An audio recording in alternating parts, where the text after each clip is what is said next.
Hello everyone, welcome to my channel. ఈరోజు millet dosa చేస్తున్నాను చూడండి. దానికోసం ఒక కప్పు జొన్నలు తీసుకున్నాను, సేమ్ అదే కప్తో రాగులు కూడా తీసుకున్నాను. పెసర్లు ఒక కప్పు, మినప్పప్పు ఒక కప్పు, అలాగే రైస్ కూడా ఒక కప్పు తీసుకున్నాను. రైస్ వద్దనుకుంటే స్కిప్ చేయొచ్చు. ఇవే కాకుండా సజ్జలు కొర్రలు కూడా యాడ్ చేసుకోవచ్చు. 1 టేబుల్ స్పూన్ మెంతులు కూడా తీసుకోవాలి. ఇలా నేను ఇంట్లో ఉన్న వాటితో అయితే చేస్తున్నాను. వీటిని ఒక బౌల్లో తీసుకొని 2-3 టైమ్స్ వాష్ చేయాలి, ఎందుకంటే డస్ట్ ఉంటుంది కదా.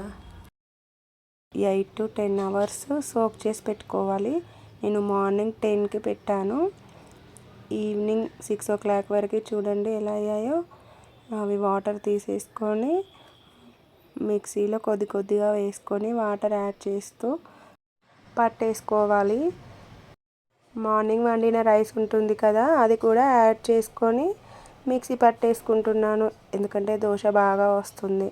ఇలా పట్టేసుకొని కొంచెం పెద్దగా ఉన్న బౌల్లోకి ట్రాన్స్ఫర్ చేసుకోవాలి.